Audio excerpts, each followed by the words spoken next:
so today we have the great honor of, she's also the founding director of Create. Okay. Maybe you can tell us I'll tell a little bit about that. Create Yep.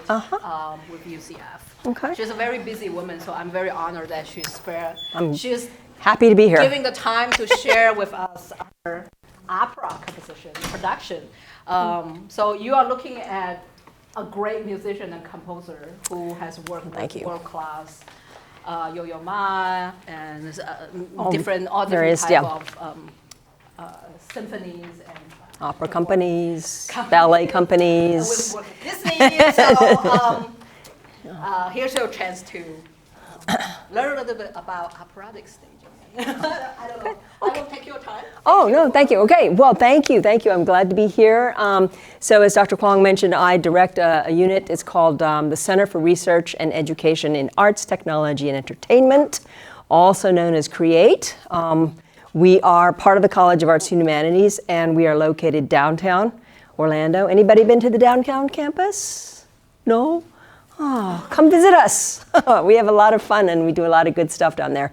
Actually, it's really interesting because if you haven't been down there, I guess there's just to walk around probably is not that great, but we have, two really wonderful classroom spaces there, and then also another building in which I work, and we have Games and Interactive Media and Create, and also FIA, which is the Florida Interactive Entertainment Academy, which is our master's degree program in gaming, in video game production.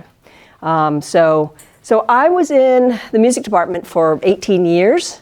So my basic training is as a classical pianist. And then I started moving towards composition, and then that's really where my work fell and passion fell, and I continue to keep working as an active composer.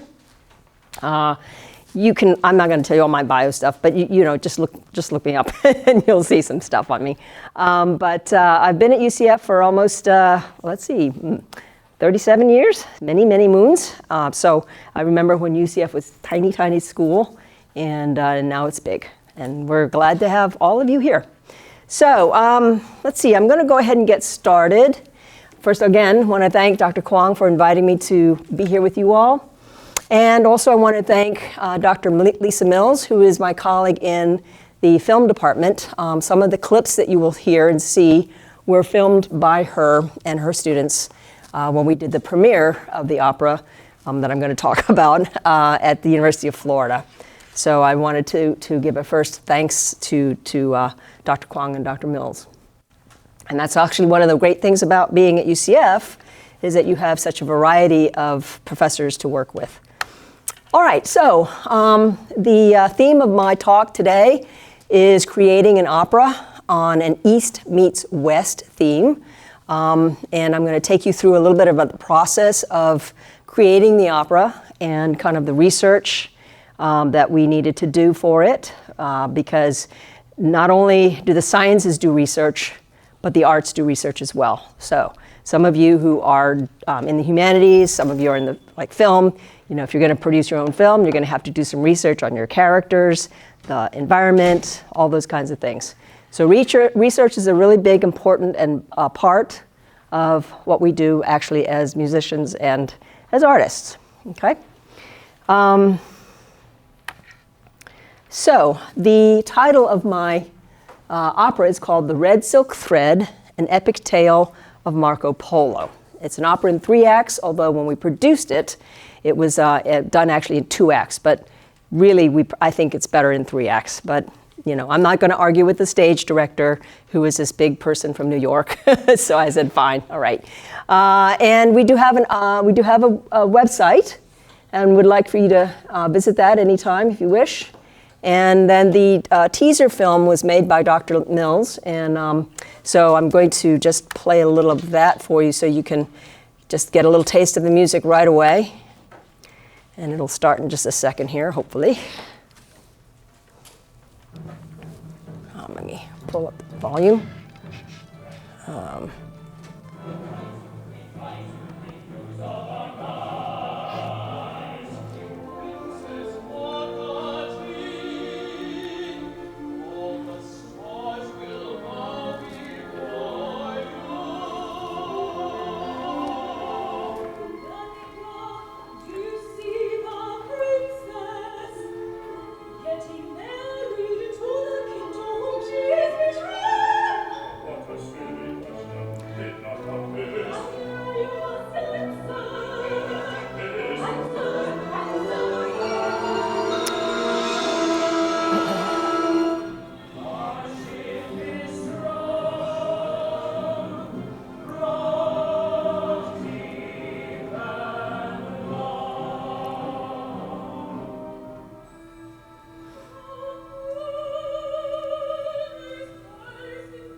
Mr. Potter teaches here at UCF, actually.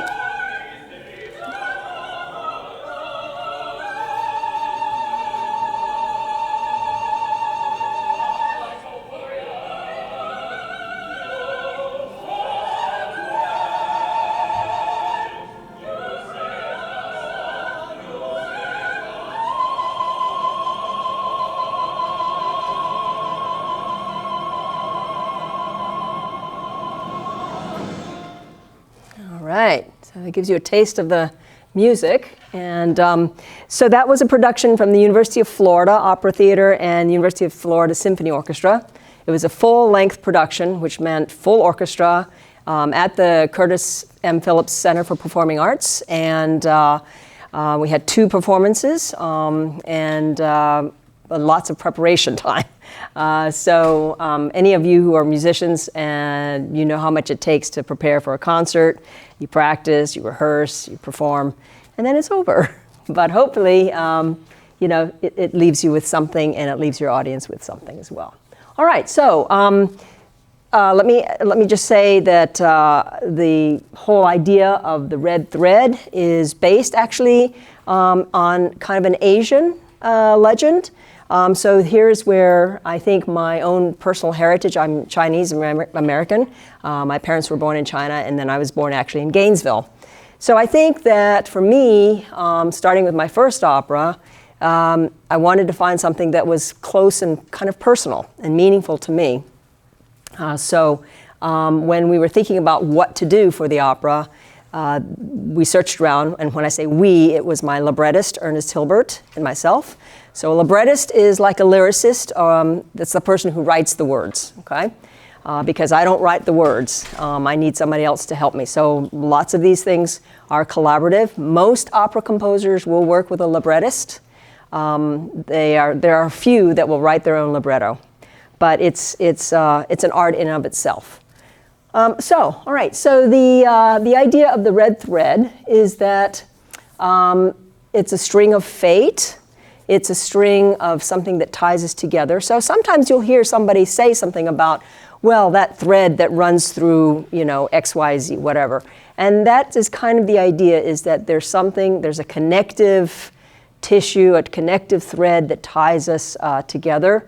So the idea here is that the red thread connects us to those we are destined to meet, and it symbolizes good luck or love and protection and so on. And so the idea is no matter how far apart you are, you will always be connected. So I'm sure some of you have friends, relatives, people that you know that you feel no matter where you are in the world, you're still going to be close to them, right? That's that thread. That's that connective tissue that makes you and that other person or persons together and whole, okay? Our tagline for the opera was, "What we love will always remain near." And you'll hear a little of that later on, okay? By the way, how many of you listen to opera? Does anyone here listen to opera? One? Couple? All right, good. A couple here. All right, good. You know, I never thought I would write an opera. I listened to opera when I was a kid. At that time, the NPR, as we know it now as NPR, National Public Radio, and they still broadcast, but I started listening to them when I was about 12.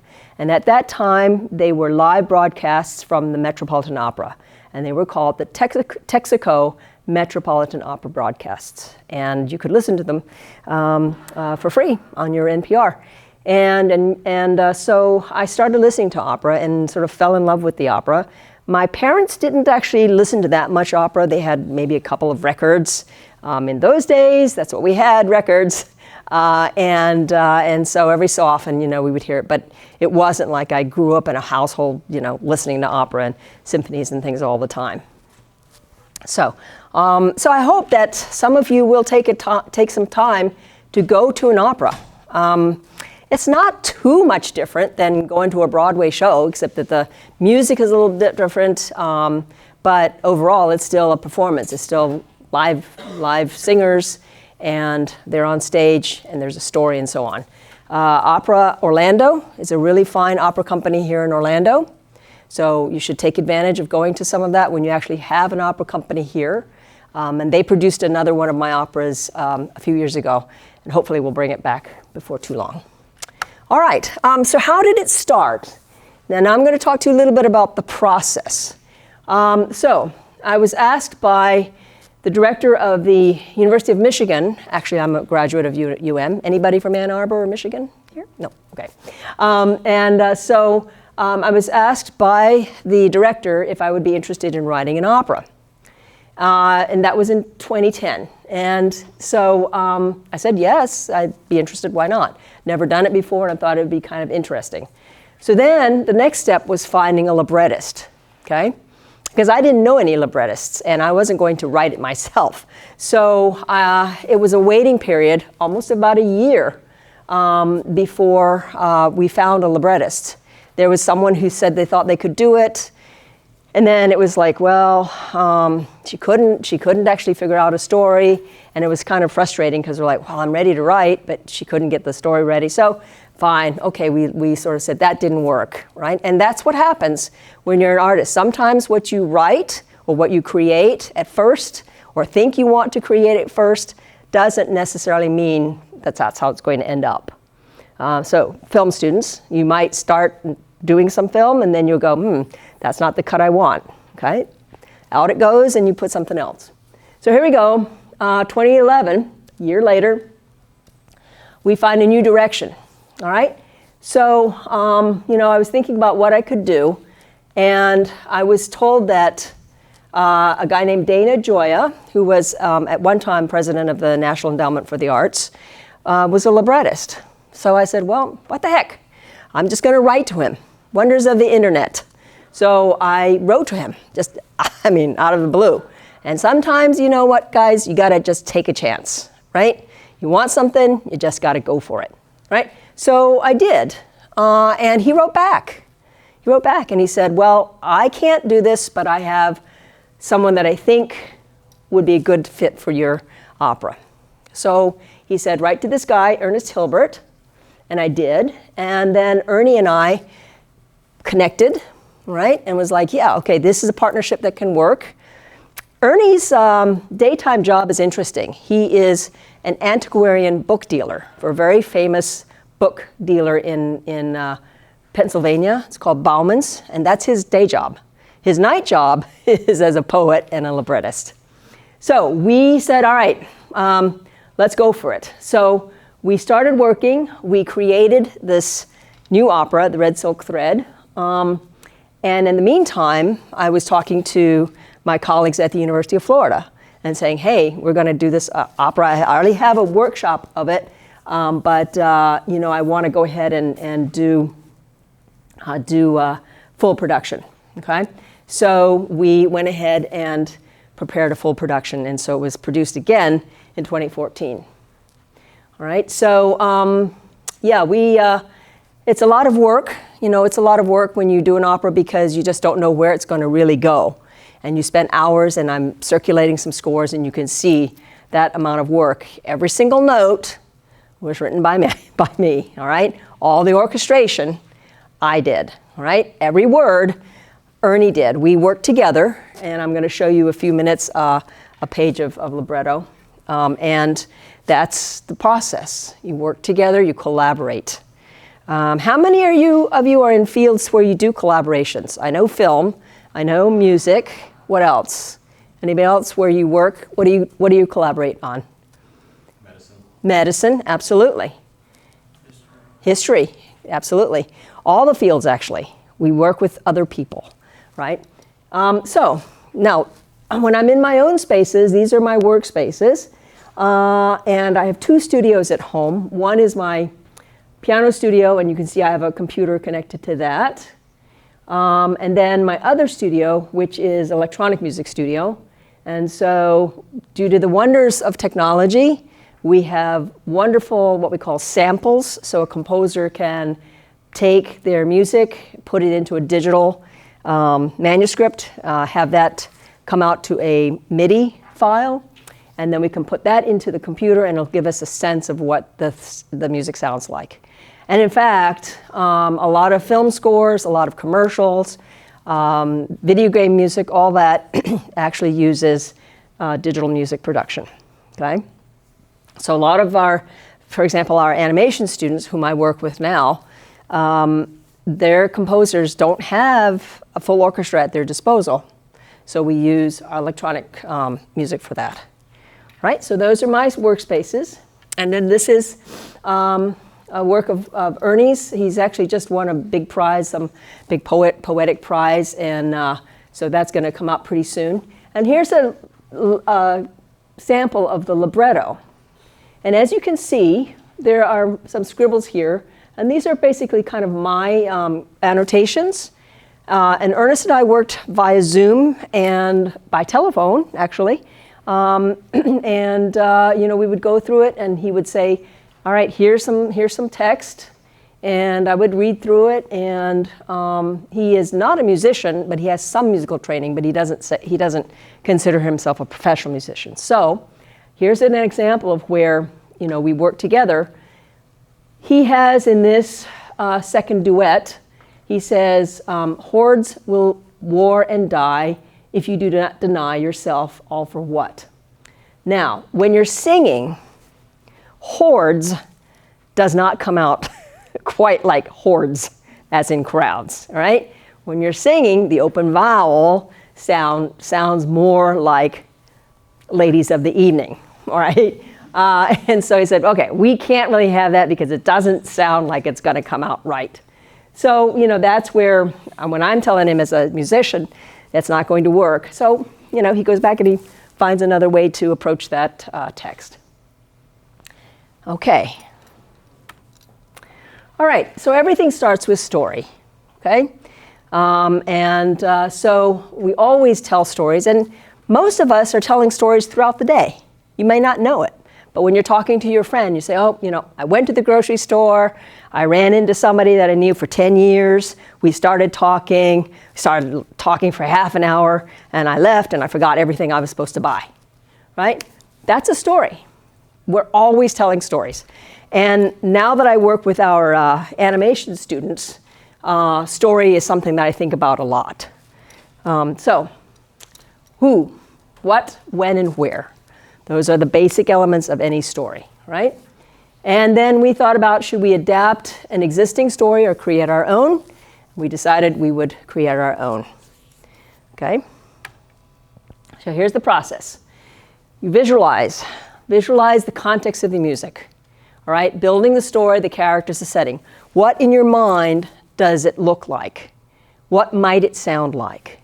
You have to be able to see the set, even in your mind's eye. Okay?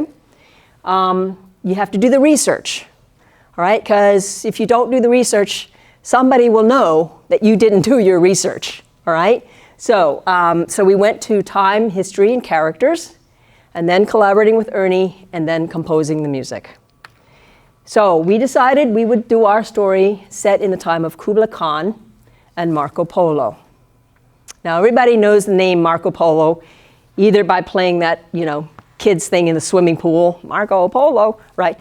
But most of us have heard of Marco Polo in some format, in some shape or form. So he was an Italian explorer, went around the world, and I'm going to show you a little of the map. And he presumably spent time in the court of Kublai Khan. Kublai Khan was the brother of Genghis Khan, the Mongolian fearful leader at the time, who conquered a great deal of Asia at that time, and not always a very nice guy, right? But Kublai had a little bit more of a cultural bent, and so he welcomed people to his court, okay? And here's some of the research, some of the materials that we used for research, and several books that we went through. And for anyone who's interested in writing, okay, whether you're writing your own books or writing anything that involves a drama, I would really suggest this book, The Art of Dramatic Writing. It helped me a lot, and it was suggested to me by some film colleagues who were doing screenplays. But it's a very, very good book to get started with. So it's not just researching your character, it's also researching the process and the art of the creating, okay? And also the book by Marco Polo, which he wrote most likely when he was imprisoned in Genoa, and he wrote it with this guy named Rustichello da Pisa. So they were imprisoned together, and Marco Polo was relaying stories to Rustichello. Rustichello was a scribe and was taking it down. And Rustichello also was known as a kind of a novelista writer, teller of tales and that kind of thing. But it was maybe, again, a red thread that ran through that allowed them to be connected even in prison. All right, and here's a little bit of research that we did involving the Silk Road route. And I think this is maybe Dr. Kwong's specialty area, so I'm not going to impinge too much on this. But just to give you guys an idea of where, this is an old map, and I'll show you a more modern one. But starting here in Venice and going all throughout. And again, we're not talking about days when there were cars and trains and planes. We're talking about, boats, ships, camel, foot traveling, okay? Caravan traveling. And you can see all of this is connected. And lots of time we think that now we're just talking about East meets West, right? What's happening tomorrow, guys? What's happening tomorrow about an East meets West thing going on, right? Anybody know? Listen to the news? Okay, the president of China, Xi Jinping, is meeting with Biden tomorrow. What is that? That's an East meets West kind of thing, all right? So it's not something that just happens, okay? And all this with Marco Polo traveling through the Silk Route, what kinds of goods were brought through? Silk, paper, porcelain, tea, gold, silver, blown glass, purple dye, cotton, camels, horses, wool, pelts, rugs. Lots of stuff, guys, lots of stuff that came through around Asia, Persia, Asia, all of this empires. These were the Khanates, all through there that was traveling and being basically merchants, okay? Here's another map of showing Marco Polo's route. So he went through all of this area and then also went into China, okay? He traveled with his uncle, Maffeo. So we included Maffeo in our opera as well. Kind of a comical character because, well, opera, sometimes you have to have a little comic sort of thing. So we put him in there as a little bit of a comic relief, but also as a supporting character for Marco. All right, now, we are in the 21st century, so we thought it would be nice to use some digital sets.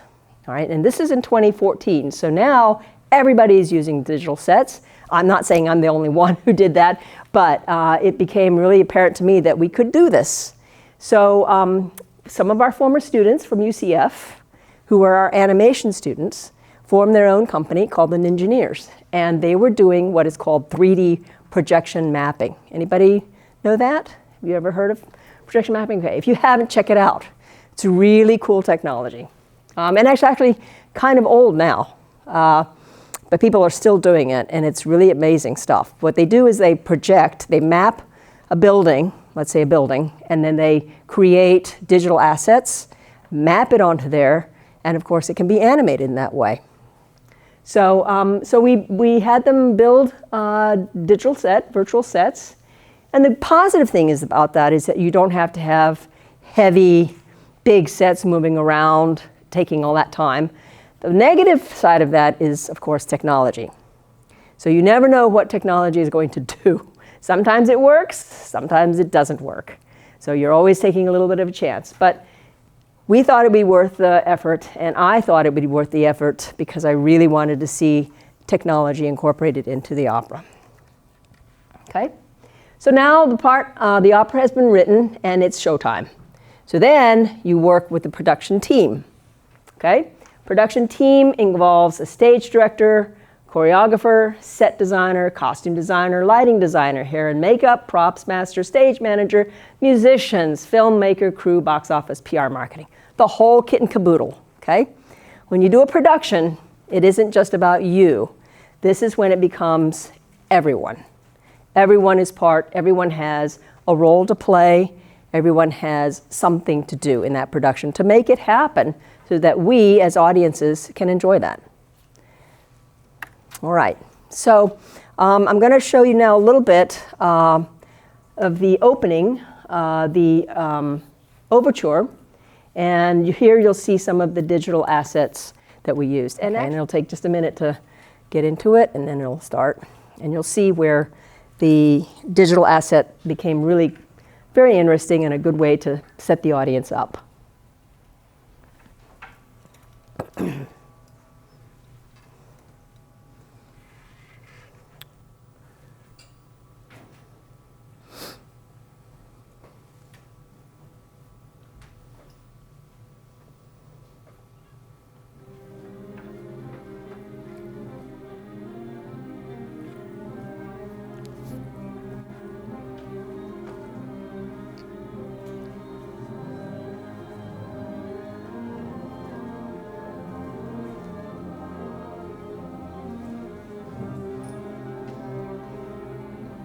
So most of the time in opera overtures, people are sitting there and they're just looking at the, curtains.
Okay. And this is what the map looks like from the stage. So here's what we call the pit. So the orchestra is down here under the stage. And then this was the huge screen that we had, the scrim that we had set up there. So it was pretty cool for the audience to see that kind of unfolding. Okay. And so I'm going to take you through the story a little bit. I want to keep an eye on my time here. The story starts with in the court of Kublai Khan, and again, this is a digital set, so it was all made digitally. And we start with the court of Kublai Khan, and everybody's praising Khan, because that's what everybody did, was to praise the great Khan. And Marco Polo comes in, and he presents Khan with the treasures and things that he's had. And then Khan introduces the Princess Kokachin. Kokachin is a real person, as far as we know. So she was a daughter of Kublai Khan. And Marco Polo is introduced to him, and of course, introduced to her, and of course, opera, being opera, there's an instant sort of love tale, right? And so Marco Polo is expressing his profound admiration for her and so on. And then Khan tells her and the court that she is going to get married, but she's going to get married to someone he chose. All right, and so as you study Asian culture throughout the ages, you will know that that was very common practice, and to some extent still exists today. All right, so she's defiant, and she doesn't want to go. She's like, why should I marry this person I don't know, right? She gives some pushback, and of course, Khan is not going to have any of that. So he finally tells her, no, you're going to do exactly what I tell you, right? And so then we go into the next scene, which is in Khan's garden. And here is where we have a lady in waiting, and she is the voice of fate. She is always present in every place that the princess goes. She's the lady in waiting. She's supposed to tend to the princess, but she also represents fate. And there's only one area in the whole opera where she isn't present, and that's in their love duet. But then she comes in immediately afterwards and says, the princess has to go back down in the boat and so on. But she's always there. So for a moment, they have a little bit of a respite. And let me see, I'll just play a little of this for you.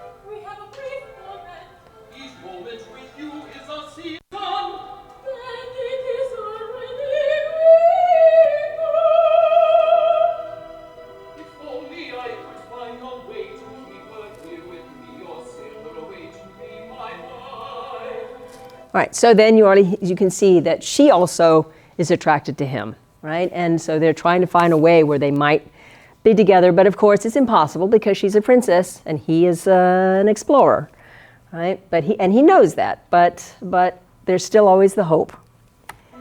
All right, let's see, I'll go to the next slide here.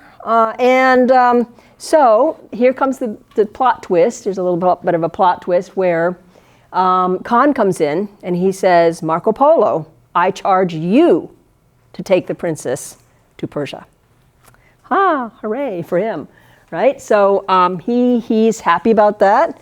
And Khan, of course, is not understanding that there's any relationship or any attraction between Polo and the princess.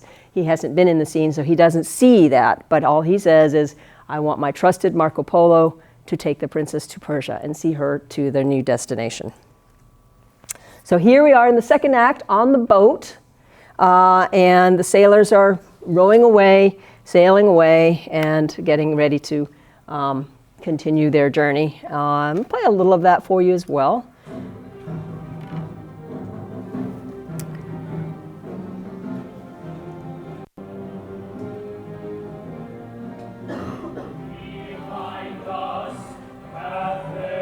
Behind us, Cathay. So again, where did they go? Where were they from? Malay, going to Malay.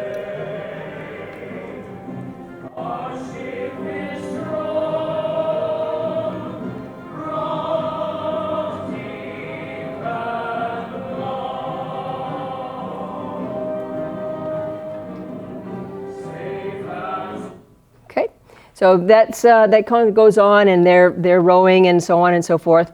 And then the next scene is where the princess comes out, and she has a solo aria, and she's talking about how lonely she is because she's, basically what we researched was she was probably about 16.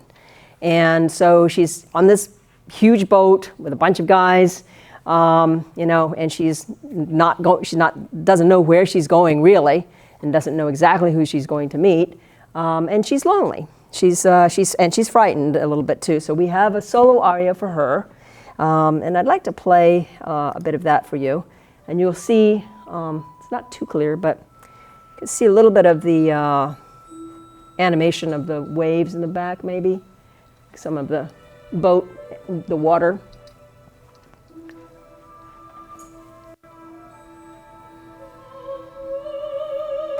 This is Hein Zhang. She's a professor at the University of Tampa.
So she doesn't expect that Marco Polo is going to appear. But of course, in opera terms, it gives a good opportunity for them to have a duet. So.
So here's where she wove the red thread.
So there's our entrance of the fate, and she's watching on the side, and she knows that it's forbidden, so she's going to give them a moment, but not for long.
All right, so most operas, let's see, let me get to the next slide. Most operas consist, just to give you some opera sense of what, come back here, consists of solos, arias, solo arias, what we call duets, trios, group kinds of songs, and so on. So those are usually the high points. And what the scene I just played for you is one of the apexes or cruxes of the opera, of course, because they're singing about their love, right? All right, so there's a pirate scene because it's opera, and we wanted to use. Actually, we also wanted to use as many of the students in the production as we could. So we devised a pirate scene, and then of course Marco Polo is triumphant. The pirates are killed or go away, and then everybody is happy about that. And this is a final scene of this act where they're singing about their triumph and everybody's lauding Marco Polo for being such a hero and so on and so forth. And she's saying, "Oh, you saved us." So, all right, now quickly, let's go into the court of the Persian prince, where she arrives, where the caravan arrives. And this is Uncle Maffeo, and he's a little bit of our comic relief, just because he's by himself and he wants to try on the crown and so on and so forth. And he actually doesn't get to do much with the crown, but he wishes that he could be as good as Marco Polo, but of course he's not. So, and then we have a little bit of a tussle here where the princess meets the prince. So this is our prince, and instead of being some old guy that she had no idea, he happens to be okay. He's actually a young man, and she's not too turned off, all right? But she nevertheless still loves Marco Polo, and Marco Polo still wants to protect her, and so accusing each other, and Marco Polo is telling the prince, you don't know anything, you're too young, you haven't seen the world, and I am a wonderful explorer, I've been around, I know how to take care of the princess. And they have a little bit of a tussle, and she finally says, "That's it, I'm resigned to my fate. I will do what I am supposed to do." And so that's the end of that scene. And we now go to Italy, where Marco Polo is imprisoned. And again, this is a digital set. So our wonderful engineers made a wonderful set there, give us lots of space there. And then this is a photo of Rustichello, Marco Polo, talking about the things that he's seen. Marco Polo is taking those, Rustichello is taking those notes. So there's a little bit of a duet there. I could just play just a tad bit of that for you. And I say to you, on the island of Zanzibar. And Ernie actually researched this using as much of Marco Polo's actual tales.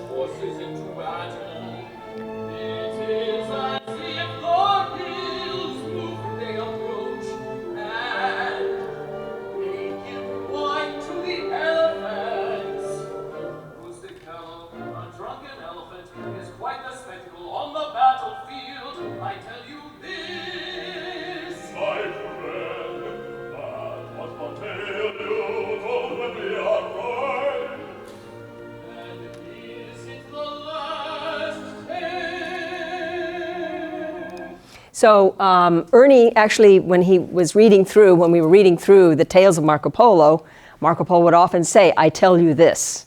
He would write, and then so that's often in there. So we actually incorporated it into the libretto as well.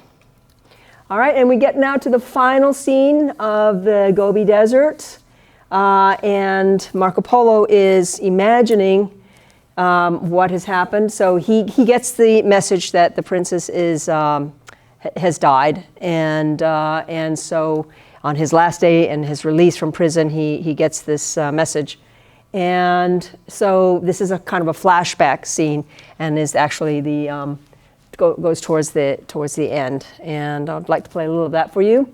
And again, our tagline, "In memory, what we love will always remain near."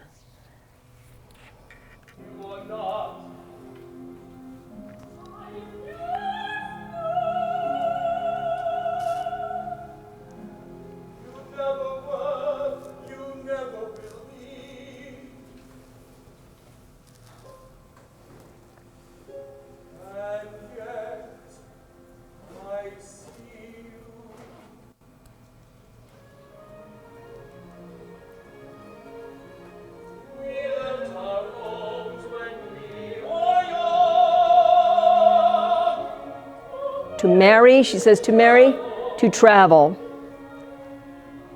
Not one of us would return back home. I should have saved you. I could have saved you.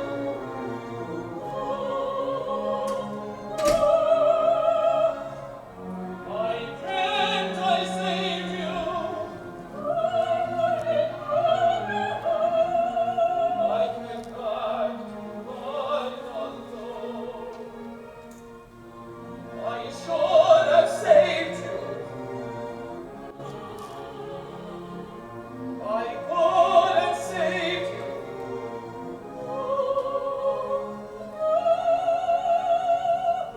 I dreamt I saved you.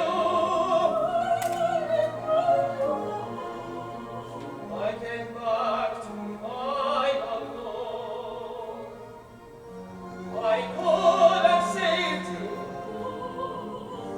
I dreamt I saved you. I could have saved you. I dreamt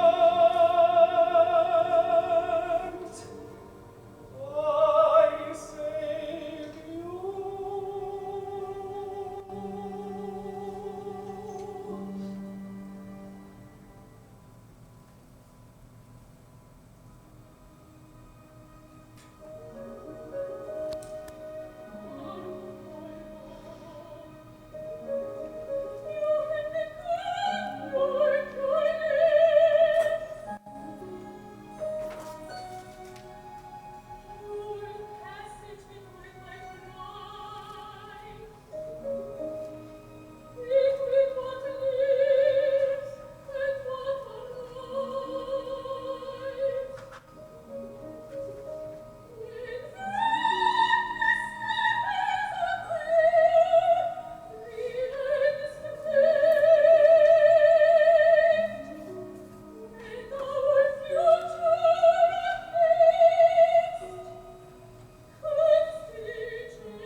It was so long ago.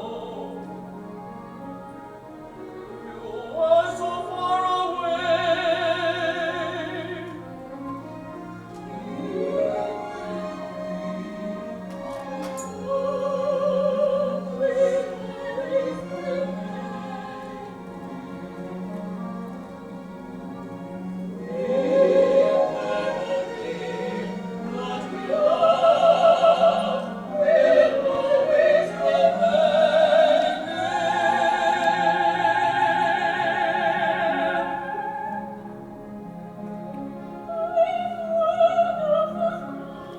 As one of us goes and one of us stays,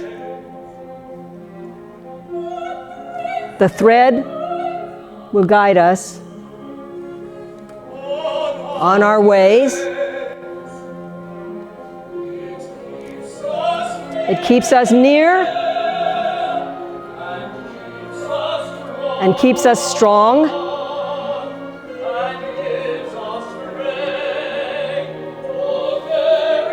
It gives us strength to carry on.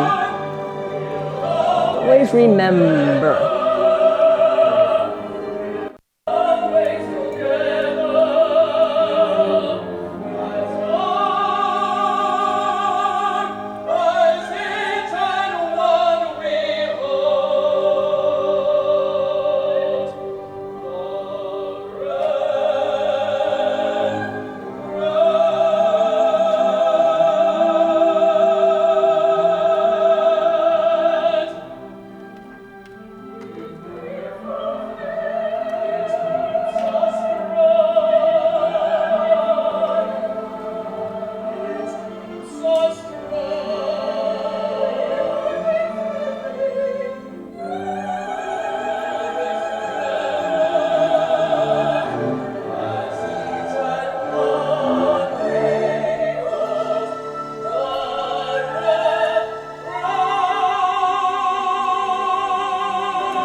And that is the end of the opera. Well, okay. And just a couple of facts here. They were selected photos. Some of them were photos, and some were from the film that Dr. Mills did. It was produced at the University of Florida. Our artistic director was Tony Offerly, who is the opera theater director at UF. Our production stage director was Beth Greenberg, and she was stage director from the New York City Opera. Digital imagery by the Ninjaneers, audio engineer, photos, Annie Collier, and again at the Curtis M. Phillips Center for the Arts. So that's the presentation, and I'd be happy to answer any questions or talk to you about anything that you'd like to. Oh, no, thank you. Thank you. Question? Yes. So I was just like wondering, because like in the very first video you showed us, like there was like a time when the main lady, she sang, and like the guy, he looked like he was actually caught off guard a little bit because it seemed like it was a little too loud. Are there like I'm just wondering like the process behind like checking like the microphones, making sure that you guys. Yes. So, okay, good question. So Hain Jung, the soprano, Kokuchin, has a huge voice. She has a huge voice. And some of that is when it's in the audience, you know, she has to project. She's a trained opera singer, as was our Marco Polo. And so she just happened to have a really huge voice. Now, in the filming of it, there's always sound correction and so on and so forth. But it also depends on how much of where the mics are placed and how good the engineering is at the time. So Dr. Mills brought a group of 7 students to UF to film this production. So some were experienced students, some were maybe a little less experienced. So the audio quality is not always as high or as good as we would like it to be, you know, balance-wise, but it's okay for what it is, yeah. But that's a good question because, you know, again, production goes from beginning to end, and, you know, this is part of the end. So, yeah, good. More questions? About to get that work published through your text. So, music-wise, it's actually the design is of an old, what we called a Peters publication. So he just actually took that design and used it as the cover of his poems. Now, how he got published is he went to a publisher and said, "Would you publish these?" All right, and they did. And he actually has another group of poems coming out this December, actually, because he won some big prize. I don't remember what it is. And so you can look for him. You look up Ernest Hilbert, and you'll find his poetry. Yeah. But I can tell you're a music student or had some music because you noticed the Ortex. So Ortex, by the way, for non-music means original. So for us in music and musicians, if we are studying a score and there are several editions, we like to at least try to get the Ortex edition to study from, and then maybe look at what other people have done in terms of editorials, but editing rather, yeah. Okay. So when you developed your opera, yes. From your own like experience, would you say that your kind of like preference, almost like your priority, would it be what you have written down for the opera, or would you say it would be more of a music based and then you develop something a bit afterwards? I would say story came first. You know, we have to look at story. We have to develop those characters and that time frame and the environment and all those kinds of things. So I would say the story came first in terms of the overall arc. And then from there, I would think about, you know, what would make that character and that time and place come alive. So yeah, so, you know, again, from my perspective, everything starts from story in terms of opera. Ask, when writing an opera such as this, how do you balance maintaining like historical accuracies in some areas and taking creative liberties when you feel they're necessary? So what we wanted to do was we wanted to actually stay as close as we could to what we could find historically, because again, nobody knows absolutely for certain that, you know, all of Marco Polo's travels actually happened. We think they did, from what history tells us, from his writings, from all the things that we figured he probably did all these travels and brought all these things around. So we tried to stay as close as we could to historical fact. And then the creative license comes in where we're not for sure that Marco Polo traveled with the princess. Maybe he did, maybe he didn't. We know he went back to Italy. So we figured that we could just say, all right, well, he was charged by Khan to take the princess. So that was a little bit of our storyline in there. And Uncle Maffeo, clearly, I'm sure he wasn't, the buffoon, but it was okay for our opera. So, again, if it fits within the context of the story overall, then we felt that we could take those liberties, Yeah, actually, that's a very good question, because in my third opera, which was, it's called The Secret River, which was produced here in Opera Orlando, it was adapted from a book by Marjorie Canaan Rawlings. And Rawlings wrote this children's story. And so the librettist was Mark Campbell, and we could not take too much liberty with that story because it was an adaptation. Yeah. So we added a few things, but basically stayed close to the story. Because if we didn't, Simon & Schuster would come after us and say, hey, no way, right? So, yeah. Thank you. Yes. All right. Well, I would like to thank Dr. Kwong for inviting me to be with you all today. If you get a chance, go to an opera, all right? You might like it.